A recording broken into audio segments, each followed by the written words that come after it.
नमस्कार। सुरेंद्र भाटिया की ओर से आपका स्वागत है। दोस्तों, आज हम बात करेंगे, क्या भारतीय जनता पार्टी एक बार फिर से शहरों तक सिमट कर रह सकती है? नैब सिंह सैनी को मुख्यमंत्री घोषित करने का भारतीय जनता पार्टी को लाभ होगा या नुकसान होगा?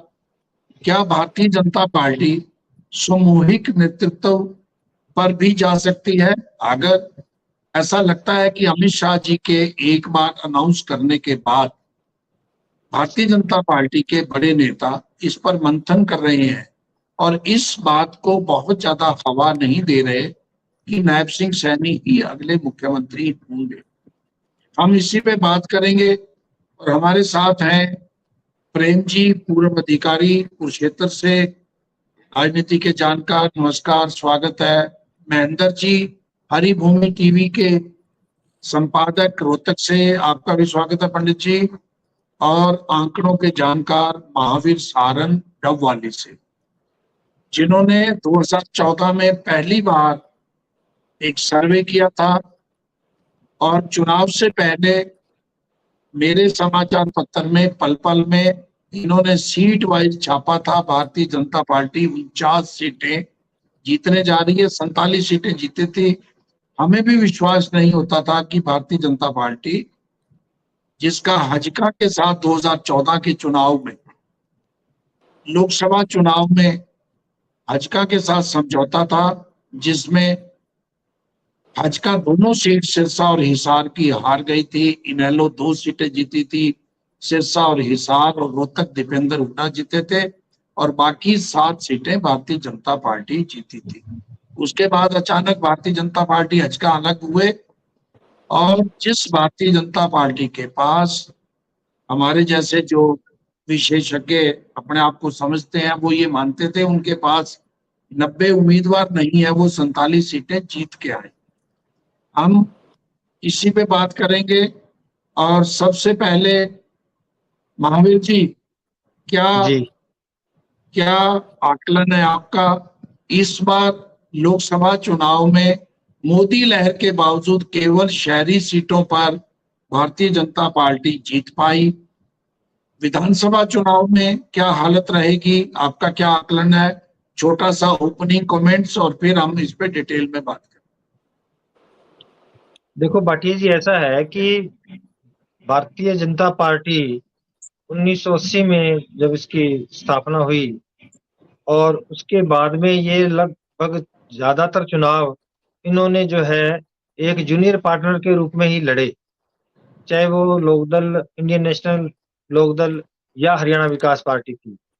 एक दो चुनाव उन्होंने अकेले लड़े जहां पे इनका प्रदर्शन कोई खास नहीं रहा। लेकिन 2014 आते आते परिस्थितियां कुछ ऐसी बन गई कि भारतीय जनता पार्टी जो है वो मैं तो एक ही बात मानता हूँ, कुलदीप बिश्नोई की थोड़ी जो अपरिपक्व रणनीति की वजह से उस वक्त जो है भारतीय जनता पार्टी को एज मिला था। और हालात ये हो गए कि 10 साल तक अपने दम, पहले जो प्लान में जो है 2014 में 47 सीटें जीतकर अपने दम पर सरकार बनाई और उसके बाद में 2019 में जो है 40 सीटें जीतकर और जो है जेजेपी के साथ मिलकर 5 साल तक समझो उन्होंने ये राज किया है। लेकिन अब हालात ऐसे लग रहे हैं कि ये जो चक्कर है वो पूरा हो गया है। जहां से बीजेपी चली थी और वापस उसी जगह आकर ठहर गई है। जिस जो ये नतीजे हैं लोकसभा के, वो ये इंगित करते हैं। और एक बात में उसमें थोड़ा अंतर है कि बीजेपी के जो रणनीतिकार हैं उन्होंने थोड़ा सा इसमें एक परिवर्तन है पुरानी बीजेपी से, क्योंकि पुरानी जो बीजेपी थी वो तो अर्बन सीटों पर ही ऑलमोस्ट चुनाव लड़ा करती थी। ग्रामीण क्षेत्र में बीजेपी का कोई जनाधार नहीं था। लेकिन अब इन्होंने कुछ जाट गैर जाट का मुद्दा बना के और बैकवर्ड क्लासेस में सेंध लगाकर उस अर्बन बेल्ट के साथ उसको जोड़ा है। वो एक थोड़ा अंतर कह सकते हैं। बावजूद इसके इन लोकसभा चुनाव का अगर नतीजा हम निकालें तो बीजेपी को अर्बन जो पुराना उसका मूल आधार था बीजेपी का, वहीं से ही उसको सफलता मिली है। बाकी महेंद्र जी, जो बात महावीर जी कह रहे हैं वो अभी इन्होंने स्पष्ट रूप से नहीं कहा, लेकिन फिर हम इनके पास जब जाएंगे, इन्होंने एक बात बीच में ये कह दी, भारतीय जनता पार्टी का चक्कर पूरा हो गया है और वो आने वाले चुनाव में, जहां तक मैं समझाऊं महावीर, अगर मैं गलत होऊंगा तो सारंग साहब उसको क्लियर कर देंगे, भारतीय जनता पार्टी शहरी सीटों पर सिमट सकती है। क्या केवल शहरों तक सीमित रह गई है भारतीय जनता पार्टी, या मैं अगर 2014 की बात करूं तो 2014 में भारतीय जनता पार्टी रोहतक झज्जर में इशारा करती थी भी ओम प्रकाश धनखड़ हमारे भावी मुख्यमंत्री हो सकते हैं, और जनता भी मानती थी भी भारतीय जनता पार्टी अगर सत्ता में आई तो ओम प्रकाश धनखड़ या कैप्टन अभिमन्यु दोनों में से किसी को मुख्यमंत्री बनाएगी।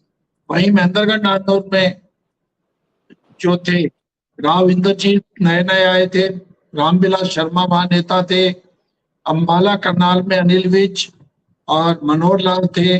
कोई सपने में भी नहीं सोच सकता था भी सभी बड़े नेताओं को इग्नोर करके पहली बार विधायक बने मनोहर लाल जी को मुख्यमंत्री बनाया जाएगा। और अब नायब सिंह सैनी की घोषणा के बाद सबको स्पष्ट हो गया है भी कोई और मुख्यमंत्री नहीं बनेगा, तो उसका नुकसान होगा या लाभ होगा। पाटिल जी, मैं आपको पहले तो स्पष्ट कर दूं, क्योंकि इन बातों का ज्यादा अब औचित्य नहीं रह गया है कि नायब सिंह सैनी के अलावा कोई और नेतृत्व होगा, क्योंकि भाजपा आलाकमान सीधे सीधे इसका ऐलान कर चुका है। अब केवल बट परंतु केवल इसलिए किया जा रहा है ताकि और जो लीडर्स हैं, चाहे वो राव इंद्रजीत हैं, अनिल विज तो वैसे ऑलरेडी कुंडे सर लगे हुए हैं, चाहे वो धनखड़ है, उनको केवल संतुष्ट रखा जा सके, बस इसके अलावा और कोई मुझे नजर नहीं आता है कि इसका, क्योंकि आलाकमान सीधे सीधे घोषणा कर चुका है कि नायब सैनी ही अगले मुख्यमंत्री होंगे। ये बात अलग है कि भाजपा सत्ता में आएगी या नहीं आएगी, लेकिन नेतृत्व परिवर्तन की बात तो मुझे हजम नहीं होती है कि कहीं ऐसा कुछ होने वाला है। ये राव इंद्रजीत को राजी रखने के लिए कुछ कयास चर्चाएं जरूर छोड़ी गई हैं, लेकिन उसमें कोई आधार नहीं दिखता इन बातों का। और जहां तक तय है 10 साल की जो एंटी इंकम्बेंसी है वो भारी पड़ने जा रही है। सारण जी बिल्कुल ठीक कह रहे थे, मैं ये नहीं कहूंगा कि चक्कर पूरा हो गया है, लेकिन जो एंटी इंकम्बेंसी है, विशेषकर जो रूरल एरियाज की एंटी इंकम्बेंसी है वो बहुत भारी है। लोकसभा चुनाव में कांग्रेस ने कोई बड़ा तीर नहीं मारा है, कांग्रेस केवल आधे तक ही सिमटी है। अगर आप काउंट करेंगे तो कांग्रेस आधे तक सिमटी है, लेकिन कांग्रेस ने एक बड़ी उपलब्धि ये अचीव जरूर कर ली है कि वो आम हरियाणा वासी के मन में यह बिठाने में कामयाब हो गई है कि उन्होंने भाजपा को हरा दिया। हालांकि मुकाबला टाई का था, दोनों आधे आधे थे, लेकिन जो कांग्रेस ने उसके बाद रणनीति बनाई वो काफी कारगर हुई। उसने यह कर दिया कि हरियाणा में हम लोगों ने भाजपा को हरा दिया है, ये सरकार जाने वाली है। आम अगर किसी आप हरियाणा वासी से पूछोगे तो वो यही कहेगा कि भाजपा की सरकार जाने वाली है, लेकिन इतनी कमजोर नहीं है भाजपा जितना हम कह सकते हैं, क्योंकि अर्बन एरियाज में, जैसे सारण जी कह रहे थे, अर्बन एरियाज में आज भी भाजपा का वोट बैंक है। अगर आप काउंट करेंगे लोकसभा चुनाव को, कुरुक्षेत्र काउंट कर लीजिए, करनाल सिटी काउंट कर लीजिए, हिसार सिटी काउंट कर लीजिए, सोनीपत सिटी काउंट कीजिए, वहां भारी भरकम लीड मिली है भाजपा उम्मीदवारों को।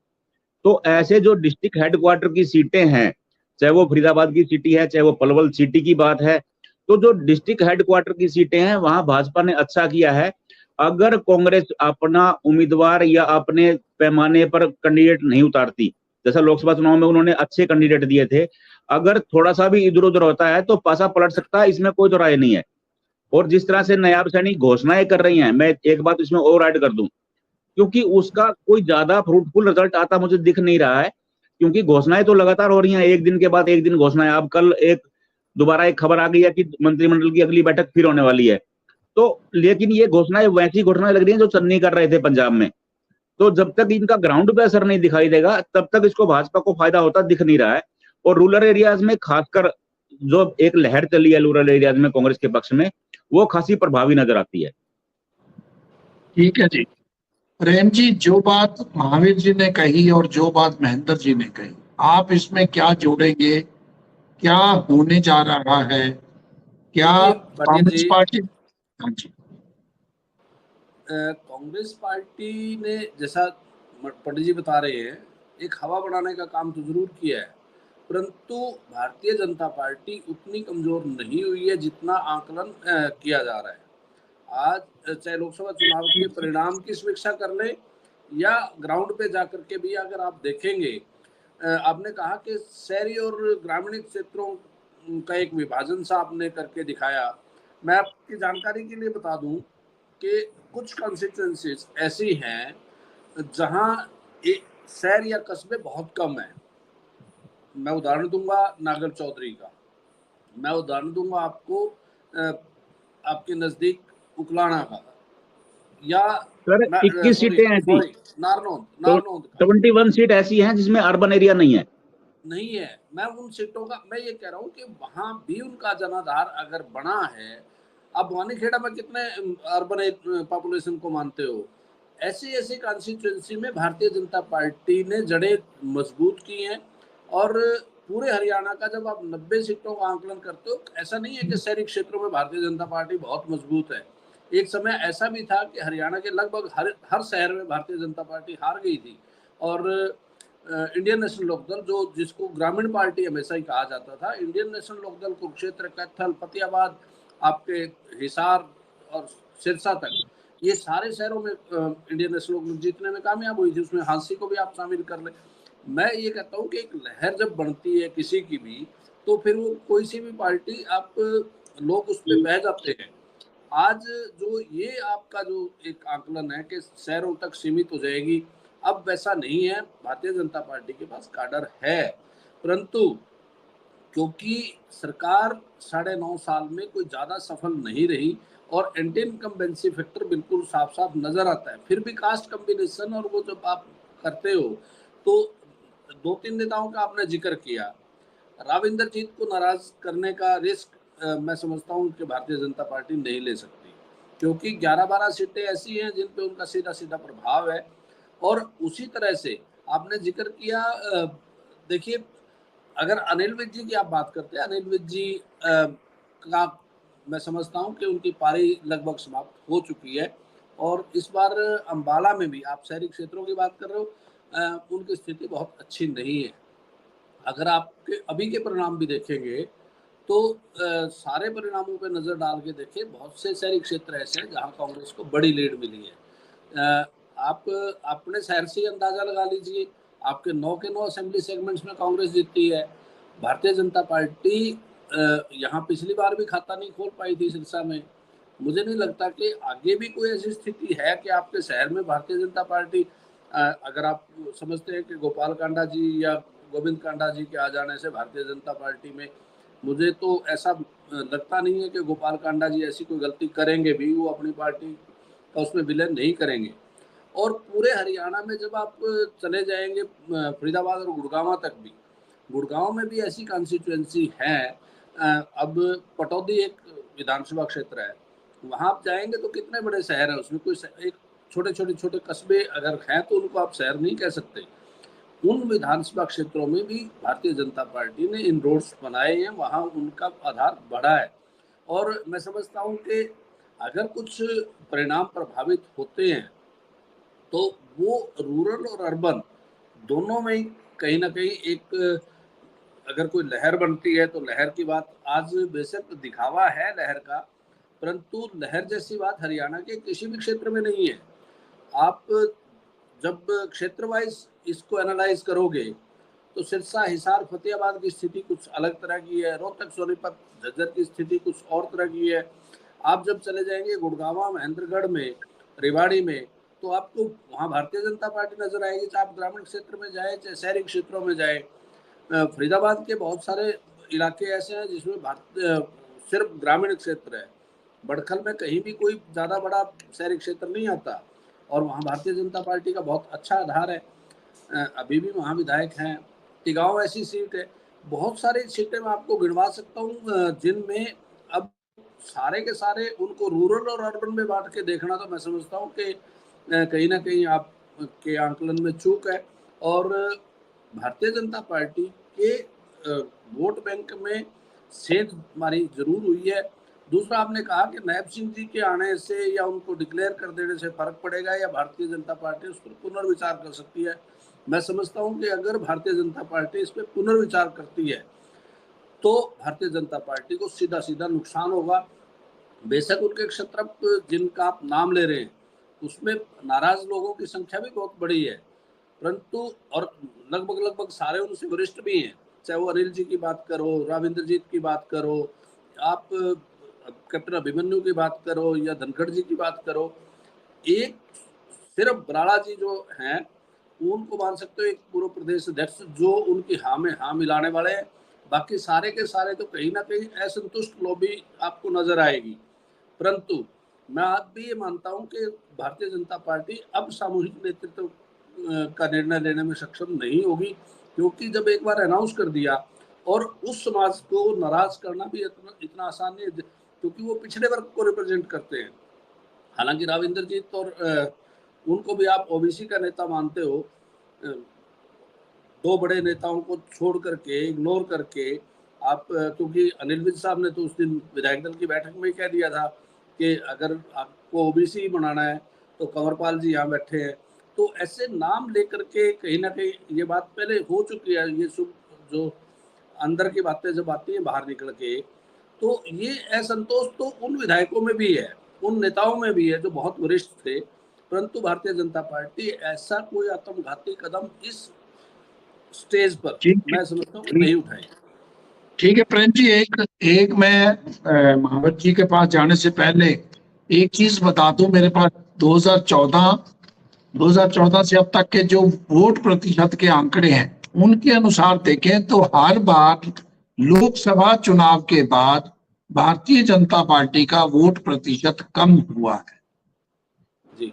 इवन की 2014 में जब वो बहुमत में आए तो भी उनका 1.5% वोट कम हुआ लोकसभा से, क्योंकि लोकसभा में मोदी जी का नाम था।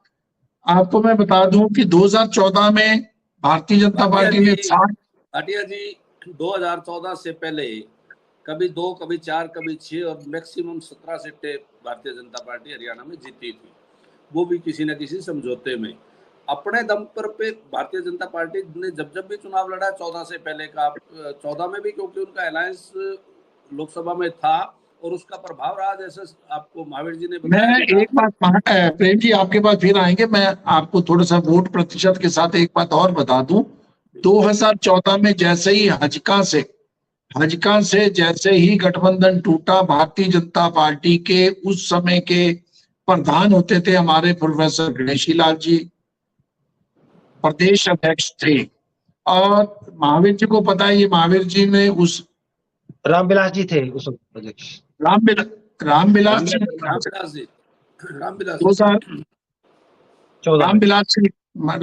जी थे, गणेशी लाल जी नहीं रामविलास जी थे। उनकी एक कोशिश थी कि जो भी नेता किनारे पे बैठा है किसी भी पार्टी का, उसको शामिल किया जाए भारतीय जनता पार्टी में। हम अनेक ऐसे नाम ले सकते हैं जो वो नेता 14 में आए थे। बट ये 90 कैंडिडेट ही नहीं थे, वो तो ढूंढ रहे थे लोगों को फोन कर करके, तो उन्होंने कैंडिडेट बनाए हैं। उस वक्त ये स्थिति थी। चलो वो मैं 1 मिनट में पूरी कर देता हूं। मैं जल्दी ये बता देता हूं। 2014 में 7 सीटें 10 में से 34% वोट 34.7 मोदी जी के नाम पे मिला, और कांग्रेस को 22%, इनेलो को 24%। इनेलो को 2 सीटें, कांग्रेस को 1 सीट। जब विधानसभा में गए तो कांग्रेस को मिले 15 सीटें, 20% वोट। कांग्रेस का भी 2% कम हुआ और 1.5% कम हुआ बीजेपी का 47 सीटें जीतने के बाद। इनेलो की 24% का उतना ही रहा, 24.39। श्रोमणी अकाली दल को 1 सीट दी थी कालावाली और इनेलो की, और जब 2 सीटें लड़ी थी तब भी 24% था। तो सीटें उस समय आई थी 20, 19 इनेलो की 1। फिर 2019 में जब राष्ट्रवाद एक बड़ा मुद्दा था, 2019 में 58% वोट मिला बीजेपी को, कांग्रेस को 28, इनेलो बढ़ चुकी थी 1.9 और 4.9 जेजेपी को और 1.9 इनेलो को। और जब विधानसभा में गए तो 58% वाला वोट 36% रह गया, और कांग्रेस के वोट भी जो वोट था वो 28 रह गया, जबकि कांग्रेस ने ये कोशिश ही नहीं की थी भी वो सत्ता में आएगी। उनको लगता था हमारी 5 सीट आएंगी, 10 सीट आएंगी, और 31 सीट वो जीत गए। तो अब 24 में बराबर आए हैं। कांग्रेस को जो वोट मिला है, कांग्रेस प्लस आम आदमी पार्टी को और बीजेपी को 40-40% लगभग वोट है, और इनेलो जेजेपी दोनों मिला के 2.5% वोट है। तो महावीर जी, अब बीजेपी का ये 40% वोट मोदी जी का नाम हटने से कितने प्रतिशत रह सकता है, और कितनी सीटें आ सकती हैं, और क्या स्थिति आएगी? भाटी जी, मैं आपको एक अलग तरह की बात मैं बताना चाहता हूँ। हरियाणा की राजनीति में आप थोड़ा पीछे जाएं, तो जिस वक्त बीजेपी का उभार नहीं था, ये एक जूनियर पार्टनर के रूप में हुआ करती थी, उस वक्त जो जाट नॉन जाट का मुद्दा तब भी था। उस वक्त जाट नेतृत्व जो था वो चौर देवीलाल के परिवार के पास था, और नॉन जाट जो थे, जो नॉन जाट को जो लीडर माना था, वो चौधरी भजनलाल थे, और कांग्रेस पार्टी में वे थे। हालात ऐसे बने 2004 के इलेक्शन के बाद में भजनलाल को जो है वो कांग्रेस पार्टी छोड़नी पड़ी। और उन परिस्थितियों में क्या था कि जब कभी चुनाव होते थे, तो एक बार अर्बन वोटर भजनलाल के नेतृत्व में कांग्रेस के पक्ष में जो है वो चला जाया करता था, और अगली बार जब कांग्रेस का राज पूरा हो जाता, एंटी इनकम्बेंसी होती, तो वही अर्बन वोटर जो है बीजेपी के खाते में, जो एज ए जूनियर पार्टनर चुनाव लड़ती थी बीजेपी, उसके पक्ष में वो लामबंद हो जाता था। लेकिन अब परिस्थिति क्या है, जो मैंने आपको इसलिए कहा कि अर्बन बेल्ट में मजबूत रहेगी बीजेपी। आज की डेट में कोई नॉन जाट लीडर बीजेपी के अलावा जो है विपक्ष में नहीं है अर्बन बेल्ट का, क्योंकि मनोहर लाल खट्टर का जो दाव खेला बीजेपी ने, मनोहर लाल खट्टर को जब मुख्यमंत्री बनाया गया, उससे पूर्व जब चुनाव हुआ, उस चुनाव के दौरान वो सीन में कहीं नहीं थे। ये अलग बात है कि वो बैक जो सीन में वो थे, वो जो बैक की राजनीति जानते हैं, पीछे जो पर्दे के पीछे जो राजनीति सब लोगों को पता होता है, उनको तो जानकारी थी। लेकिन आम लोगों के बीच में 4 आदमी दावेदार थे उस वक्त।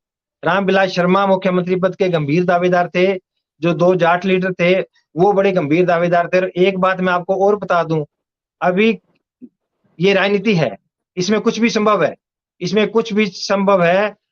खुद अमित शाह जी ने उस चुनाव में 2014 में कैप्टन अभिमन्यु के लिए बोला था, और जहां भी वो जाते थे, वो उनका एक तरीका था कि आपको इस कॉन्स्टिट्यूंसी में जो भी नेता ये जीतेगा उसको बड़ा पद मिलेगा। तो बड़े पद का मतलब तो आम जनता यही समझती है कि मुख्यमंत्री बनेंगे, और सभी लोग जो है रात को सोया करते थे मुख्यमंत्री बनकर। लेकिन वो बीजेपी ने तय किया हुआ था, और उन्होंने उनकी एक बड़ी लंबी पॉलिटिक्स में क्या कई चीजें हमारे सामने होती हैं, कई चीजें हमारे सामने नहीं होती। उसमें एक गेम प्लान था, उन्होंने कुलदीप बिश्नोई का जो वोट बैंक था वो कैप्चर करना था बीजेपी ने। और बीजेपी ने जब कुलदीप बिश्नोई का वोट बैंक कैप्चर किया, करने के बाद में, क्योंकि कुलदीप बिश्नोई की पार्टी 2 सीटों पर सिमट गई, उसके बाद में जो हालात बने वो ये बने कि जो पूरा वोट बैंक चौधरी भजनलाल का था पंजाबी बेल्ट जो अर्बन सेक्टर में, वो आज की डेट के अंदर वो बीजेपी के पक्ष में है। बीजेपी जो है आज की डेट में अर्बन बेल्ट में मजबूत है। अब दूसरी बात रह गई रूरल सेक्टर। रूरल सेक्टर में क्या हुआ कि बीजेपी को जब इन लोगों ने दूसरे पार्टियों से नेता आयात किए, तो हर नेता के पक्ष जो अपना उनका एक जनाधार होता है, उन जनाधार के चलते उसका एडवांटेज बीजेपी को मिला। तो कोई रूरल सेक्टर के अंदर उसके बाद में अब 10 साल का शासन बहुत बड़ी चीज होती है। 10 साल के शासन के बाद में बीजेपी ने गांव में पेठ बनाई, तो ये दोनों तीनों चीजें जब गांव मिक्स हो गई, तो उसके बाद में बीजेपी जहां पे अर्बन में तो मजबूत हो गई, और दूसरी गांवों के अंदर भी जहां उनके साथ छोटे कस्बे अटैच हैं, जिन ऐसी सीटें हैं जिनमें वो रूरल मानते हैं, लेकिन उसके साथ 20,000, 25,000, 30,000 वोटों का छोटा एक कस्बा जुड़ा हुआ है, वहां पर भी बीजेपी जो है वो मुकाबले के अंदर आ गई।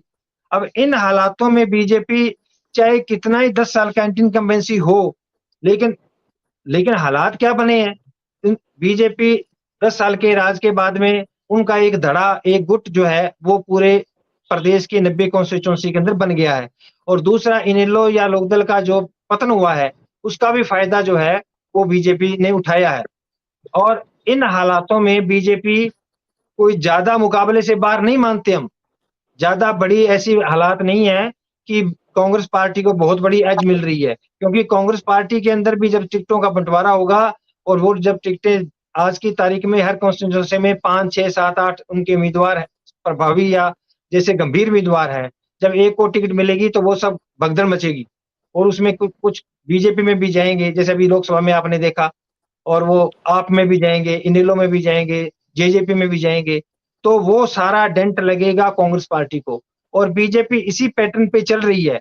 और ये तो नायब सैनी को मुख्यमंत्री घोषित करके बीजेपी ने एक दाव खेला है, और उसने अपना जो गोलबंदी की है बैकवर्ड क्लास की, उस बैकवर्ड क्लास की गोलबंदी को वो उन्होंने जो है वो तय किया है कि कितना हमारे साथ बैकवर्ड जुड़ा हुआ है। और ये ऐसी घोषणाएं राजनीति में कोई मायने नहीं रखती, और ऐसा नहीं, कोई कानून नहीं है कि डिक्लेयर कर दिया उसको आप बदल नहीं सकते, ये कोई बात नहीं है। अगर बीजेपी को लगा कि नायब सैनी की बजाय जो हमें जो और कोई दूसरा लीडर जो है ज्यादा प्रभावी रूप से चुनाव जिताने की स्थिति में है, तो बीजेपी वहां उसको डिक्लेयर कर देगी। ऐसी कोई बात नहीं होती। 2004 के इलेक्शन में मुख्यमंत्री जो प्रदेश अध्यक्ष चौधरी भजनलाल थे और 65 सीटें कांग्रेस पार्टी ने जीती, भूपेंद्र हुड्डा कहीं पिक्चर में ही नहीं थे, उनको मुख्यमंत्री बना दिया और 10 साल तक उन्होंने शासन किया। ये राजनीति में सब चीजें संभव है, कुछ भी असंभव नहीं है। लेकिन मैं एक बात तय है कि बीजेपी अर्बन सेक्टर में मजबूत है, प्लस जो है सेमी अर्बन के अंदर बीजेपी मजबूत है, और जो बैकवर्ड जाट गैर जाट का मुद्दा बीजेपी ने क्लिक किया है वो मुद्दा प्रभावी रहेगा।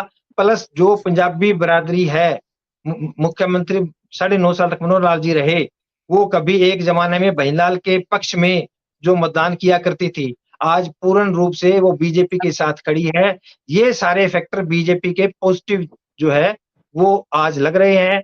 और क्योंकि बीजेपी केवल अपना लंबा हो रहा है, फिर छोटा सा कमेंट महेंद्र जी और प्रेम जी। मैं उसको समझ कर रहा हूँ। केंद्र में बीजेपी को बेनिफिट है, और स्टेट गवर्नमेंट की जो घोषणाएं हो रही हैं, ये कुछ घोषणाओं का ऐसी नहीं है कि असर नहीं होगा, कुछ का असर भी होता है, ऐसी बात नहीं है। और जब चुनाव होगा और जो हालात बनेंगे, उसमें मेरे को तो लगता है कि कांग्रेस पार्टी जैसे अभी अनुमान लगा रहे हैं, कोई बहुत ज्यादा एज पे नहीं होगी, माइनर एज जो है मैं कांग्रेस पार्टी को समझता हूं। लेकिन बीजेपी के साथ जो इसका स्ट्रॉन्ग होल्ड बीजेपी ने बना लिया है, वहां पर कांग्रेस के लिए मुश्किलें पेश आएंगी, ये मेरा कहना है। ठीक है, मतलब आप अभी भी हरियाणा में मुकाबले में बीजेपी मुकाबले में मानते हैं और थोड़ा सा एज कांग्रेस को दिखा रहे हैं। महेंद्र जी, आप इसको कैसे सम अप करेंगे? पटेल जी, मैं ना इस बात से सहमत नहीं हूँ। शरण जी ने कहा कि इनेलो के टूटने से भाजपा को फायदा हुआ है। ऐसा मुझे नहीं लगता है कि इनेलो के टूटने से भाजपा को फायदा हुआ है। इनेलो के टूटने से कांग्रेस को फायदा हुआ है। आप ये देखिए, भजनलाल को हटा करके जब हुड्डा को बनाया गया था, तो उसके बाद से जो कांग्रेस का कोर वोट बैंक था अर्बन एरियाज का, वो छिटका, कांग्रेस की हालत बिगड़ने लगी। आप पहले देखेंगे 67 के बाद वो लोग 41 पे आए, उसके बाद वो निपट गए, क्योंकि जो अर्बन वोट था वो छिटक गया। और एक वक्तव्य बड़ा कारगर का हुआ, भूपेंद्र हुड्डा ने ये कह दिया कि मैं पहले जाट हूं, बाद में मुख्यमंत्री हूं। तो उसने बड़ा नुकसान पहुंचाया कांग्रेस को, और वो जो उनके पास अर्बन वोट बैंक था वो खिसक के भाजपा के पाले में चला गया।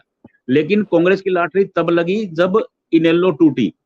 अब इनेलो टूट के बाद आप ये देखेंगे डाटा कि जो जाट वोट बैंक था और जो रूरल वोट बैंक था वो कांग्रेस की तरफ लामबंद हुआ।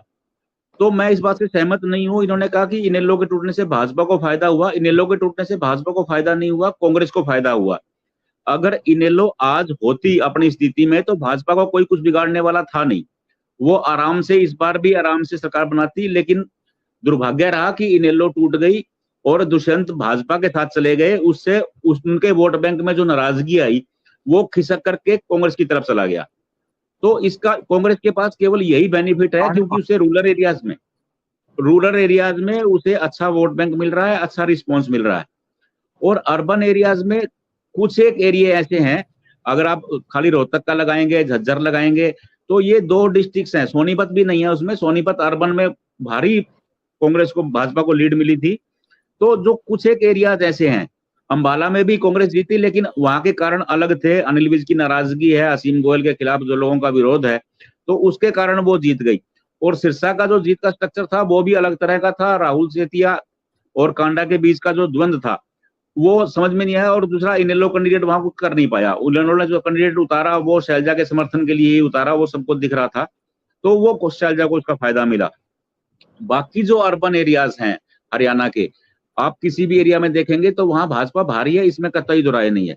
लेकिन अगर कांग्रेस रणनीतिक रूप से चलती है, पंजाबी वोट बैंक को लुभाने के प्रयास करती है, अभी तक ऐसा कोई प्रयास नजर नहीं आया है, अगर करती है तभी मुकाबला हो सकता है, वरना अर्बन भाजपा के पास रहेगा और रूरल कांग्रेस के पास रहेगा। ठीक है जी। प्रेम जी एक मिनट, हम महावीर जी आप क्या कहना चाहते महावीर जी कुछ बोलना चाहते हैं? मैं ये कह रहा था कि अगर इनेलो ना टूटती तो बीजेपी मुकाबले में होनी नहीं थी। ये बात आप क्यों नहीं समझते? इनेलो को 32 सीटें आई, इनेलो को 25 सीटें आई, तो उस वक्त कांग्रेस क्यों नहीं सत्ता में आ पाई? वो सत्ता में तो बीजेपी आई। इनेलो उसके पिछली बार इनेलो 0 पे आ गई, 1 सीट इनेलो को आई, लेकिन सरकार तो बीजेपी की बनी, कांग्रेस की क्यों नहीं बनी? ये बताइए आप। सर पिछली बार कांग्रेस के आने के बाद में सरकार तो बीजेपी ने बनाई है। आप सुनिए, आप मेरी बात सुनिए। पिछली बार कांग्रेस 10 से 12 सीटें मान के चल रही थी। 31 जो भाटिया जी बता रहे थे ना, उनको अचानक आई, वो इसी कारण आई कि इनेलो का वोट बैंक कांग्रेस को डाइवर्ट हो गया। ऐसा नहीं हुआ। वो जो रोहतक सोनीपत में वोट बैंक था वो वैसे ही जो भी हुड्डा की वजह से, हुड्डा के मुख्यमंत्री बनने से शिफ्ट हुआ था। मान के कौन चलता है? वो तो हम तो कह रहे थे 30-32 सीटें आ रही हैं, वो तो माने वो सट्टे वाले कहते हैं। सट्टे वाले तो अब 430 सीटें दे रहे थे बीजेपी को, इससे क्या फर्क पड़ता है? चौटाला कहते थे उसको 32 सीटें आई 2000, तो वो कहते वो नहीं मान रहे थे। ये ऐसे बातें नहीं होती। बात ये है कि आपने ये कहा कि इनेलो के टूटने से अगर कांग्रेस को फायदा होता फिर 60 सीटें क्यों नहीं आई कांग्रेस को? मैं ये बताओ आप मेरे को। कांग्रेस 60 सीटें लेके जाती फिर तो इनेलो तो एक पे रहेगी। वो तो दोनों में बंटवारा ही टूट ही नहीं, वो तो पार्टी पूरे हरियाणा में खत्म हो गई मान लो। वो तो दो जिलों में 10 सीटें उनको आ गई। अभी आंकड़े आ रहे थे एक नेशनल टीवी पे, मैं उसकी सत्यता की बात नहीं करता। जाटों का 64% वोट जो है, जाटों का 64% वोट गया कांग्रेस को, जो कभी नहीं जाता था। जो बात महेंद्र जी कह रहे हैं, बीजेपी ने जाट गैर जाट बना दिया ना भाटिया जी। जब 10 साल के राज में बीजेपी ने किया क्या है? उसने जाट गैर जाटों को अपने पक्ष में करने के लिए जाट गैर जाट का मुद्दा बीजेपी ने गोल बंद। यही तो मैं बात कह रहा हूं। जब ये जाट गैर जाट के मुद्दे पे इलेक्शन लड़ा जाएगा तभी तो बीजेपी मुकाबले में है। अगर ये जाट गैर जाट का मुद्दा नहीं होता तो बीजेपी मुकाबले में नहीं होनी थी। महावीर जी आपका कुछ आकलन ये भी गलत है कि पंजाबी वोट बैंक पूरा का पूरा बीजेपी के साथ है, क्योंकि मनोहर लाल जी मैं इतना जानता हूं पंजाबी वोटर को, और मैं 30 साल से ये सारी चीज का बड़ी नजदीकी से देखता हूं। पंजाबी वोटर ऐसा वोटर है, आप ये देख लेना, जब आएगा मैं आपको एक एक कॉन्स्टिट्यूंसी का बता दूंगा कि पंजाबी वोट जाएगा। जितना एक तरफा वोट पंजाबी पोल होता है, कोई कम्युनिटी का वोट पूरे हरियाणा में पंजाबी के अलावा पोल नहीं होता। वो जिस पक्ष में फैसला करता है वो एक पक्ष में ही जाता है। और आप ये देख लेना 90% वोट पंजाबी का अब भी जो है वो बीजेपी को जाएगा। हम इस पे फिर किसी दिन चर्चा करेंगे। बिल्कुल। आज जो है ये चर्चा ये थी, क्या भारतीय जनता पार्टी नायब सिंह सैनी को घोषित करके उनको नुकसान होगा या लाभ होगा? महेंद्र जी का मानना है भी वो बदला नहीं जाएगा, वही रहेंगे, क्योंकि आमतौर पे नेशनल पार्टियां जो घोषित करती हैं, लेकिन इशारे ये भी किए जाएंगे, मजबूरी है। कांग्रेस भूपेंद्र सिंह हुड्डा सबसे बड़े नेता होते हुए भी, प्रेम जी आपके पास ही सबक आप ही करेंगे, सबसे बड़े नेता होने के बावजूद, विधायक उनके साथ होने के बावजूद उनको मुख्यमंत्री घोषित क्यों नहीं कर रही? वो रणनीति जो 2014 में भारतीय जनता पार्टी की रणनीति थी, वो रणनीति कांग्रेस की इस बार रहेगी। अनेक नेताओं को कुछ इलाकों में आप देखेंगे, खासतौर पे अंबाला, सिरसा, हिसार के कुछ इलाकों में अगर कोई बड़ा नेता, सोनिया गांधी जी आएंगी, प्रियंका जी आएंगे, राहुल आएंगे, तो शैलजा को बड़ी पावर देने की बात कहेंगे, कहीं रणदीप सुरजेवाला को भी कह सकते हैं, और भूपेंद्र सिंह हुड्डा तो बड़ी पावर में ऑलरेडी है ही है। तो ये देखते हैं क्या होता है। लेकिन प्रेम जी आप इसको सम अप कैसे करेंगे? नायब नहीं, सिंह मैं सैनी तो का आपकी बात से मैं पंडित जी की बात से सहमत हूँ, क्योंकि इस समय पे भारतीय जनता पार्टी ऐसा कोई रिस्क नहीं लेगी कि एक बार अनाउंस कर दिया और अमित शाह के कहे को शायद भारतीय जनता पार्टी के किसी प्रदेश स्तर के नेता में तो कोई साहस है नहीं कि उनकी बात को काट भी दे। और हरियाणा में वो फैसला नहीं होता। आपने पीछे देखा है कि भारतीय जनता पार्टी के मुख्यमंत्री, चाहे वो मध्य प्रदेश, राजस्थान, जिन जिन राज्यों के बने थे, वो पर्चियां कहाँ से आई थी। ये नहीं है कि विधायक दल का नेता, वो उन्होंने मान लिया तो वो मान लिया। आज जो स्थिति है वो जाट नॉन जाट की, बेशक महावीर जी वो बात स्वीकार कर रहे हैं। ये एक अगर ये नहीं करेंगे तो फिर ये कहीं ना कहीं चुनाव में अपना नुकसान करेंगे। और जो बात आपने कही कि इंडियन नेशनल लोकदल के टूट जाने से उनको लाभ हुआ है या मैं ये कह रहा हूँ कि इंडियन नेशनल लोकदल अपनी शक्ति को पुनः प्राप्त कर रहा है किसी के सहारे से। बहुजन समाज पार्टी के साथ समझौता हुआ है। अभी जो लोकसभा का चुनाव था उसमें कॉम्बिनेशन था जाट व दलित का, उसको कहीं ना कहीं तोड़ने का, क्योंकि वो परंपरागत रूप से कहीं ना कहीं इंडियन नेशनल लोकदल और बहुजन समाज पार्टी का वोट बैंक था। आज उस वोट बैंक में अगर सेंध लगती है तो सीधा सीधा नुकसान कांग्रेस पार्टी को होगा। और मैं समझता हूं कि कांग्रेस पार्टी के नेताओं ने इसे प्रचारित करने में भी कोई कमी नहीं छोड़ी। कांग्रेस का आज का प्रचार अगर कोई है तो वो इसी बात पे लगे हैं कि इनेलो या बहुजन समाज पार्टी के गठबंधन को कहीं दिखाया ही ना जाए। मैं समझता हूँ कि हरियाणा में आप देखेंगे आने वाले चुनाव के जब परिणाम आप बैठ के समीक्षा करेंगे, चुनाव के बाद आप परिणाम से पहले बैठेंगे हम लोग और देखना आप कितने परिणाम किसके पक्ष में आते हैं। आज किसी की हवा नहीं है। आपने हवा तो बोल दी, बहुत आसान है बोल देना या रूरल अर्बन कह देना। हर क्षेत्र में आप अगर बहुजन समाज पार्टी के वोट को काउंट करते हो तो शहरों में बहुत बड़ा वोट बैंक उनके पास है। भारतीय जनता पार्टी या कांग्रेस उस वोट को लेती रही है। और बहुजन समाज पार्टी इस बार जिस शिद्दत से हरियाणा में आई है, उन्होंने अपनी भावी पीढ़ी को वहां स्थापित करने का प्रयास जो किया है, मैं समझता हूं कि हरियाणा के परिणाम को बहुत हद तक वो भी प्रभावित करेंगे। बहुजन समाज पार्टी का मत हमेशा ही बहुत अच्छा रहा है हरियाणा में, वो 5% के आसपास होता रहा है। और इंडियन नेशनल लोकदल का मत प्रतिशत जो 22 से 29% था, वो विघटन के बाद कहीं ना कहीं बिखरा था, उसमें भी बहुत सारा वोट बैंक वापस आया है। वो प्रतिशत में कितना बदलता है या सीटों में कितना बदलता है वो तो आने वाला चुनाव का परिणाम बताएगा। परंतु ऐसा नहीं है कि वो एन ब्लॉक कांग्रेस को सपोर्ट कर देगा या वो उनके पक्ष में चला जाएगा। क्षेत्रीय नेताओं का, क्षेत्रीय अक्षत्रपों का प्रभाव हर राजनीतिक दल में आपको दिखाई देगा और बहुत सारे परिणाम इस गठबंधन के कारण भी बदलेंगे। ठीक है प्रेम जी, बहुत बहुत धन्यवाद। महेंद्र जी, आप कोई टिप्पणी अंत में करना चाहें? जो प्रेम जी ने बात एक नई क्योंकि कह दी इनेलो और बहुजन समाज पार्टी, मेरा ये मानना है बहुजन समाज पार्टी जब यूपी में अपने वोट बैंक को नहीं बचा पाई है तो यहाँ पे वापस आ पाएगा लगता नहीं है, क्योंकि कांग्रेस के साथ जो एससी वोट है कांग्रेस के साथ जा चुका है, जाट वोट भी जा चुका है। अब कितना जाएगा वो समय बताएगा, लेकिन सर्वाइवल इनेलो बहुजन समाज पार्टी की सर्वाइवल बहुत मुश्किल है। अब वोटर किधर जाता है वो तो समय बताएगा। प्रेम जी की इस टिप्पणी पे महेंद्र जी कोई बात कहना चाहें? पता क्या है भाटिया जी, मुझे ऐसा लग रहा है कि इनेलो और चाहे वो बसपा है, वो अपने वजूद की लड़ाई लड़ रहे हैं, सरकार बनाने की लड़ाई है नहीं उनके पास। वो गवर्नमेंट बनाने की या गवर्नमेंट का ऐसा कुछ है नहीं। उनके लिए जंग सबसे बड़ी ये है कि अपनी जमीन को कैसे बचाया जाए। और वो इनेलो और बसपा का जो हसर यूपी में हुआ है, आप ये नहीं कह सकते कि हरियाणा में वोट बैंक नहीं है। बसपा का हर विधानसभा क्षेत्र में 1 से 2% वोट बैंक है, जो कभी 13% तक चला गया था एक बार। तो अभी भी वोट बैंक है बसपा का। उसको लामबंद कितना कर पाती है बसपा, वो उस पर डिपेंड करेगा कि कितने वोट को वो लामबंद कर पाई। और इसका सीधा नुकसान कांग्रेस को होगा, मैं इस बात से सहमत हूं। अगर बसपा अपना वोट बैंक संभाल लेती है तो कांग्रेस को बड़ा झटका लगने वाला है, क्योंकि कांग्रेस को वो वाला वोट लोकसभा चुनाव में मिला है, इसमें कतई दुराय नहीं है। अगर इनेलो और बसपा कुछ कर पाएंगी तो इस बात की बात है, क्योंकि अभी ऐसे हालात है नहीं। वो तो केवल वजूद बताने की लड़ाई लड़ रहे हैं। ठीक है, बहुत बहुत धन्यवाद आप सभी का, महेंद्र जी, महावीर जी, प्रेम जी।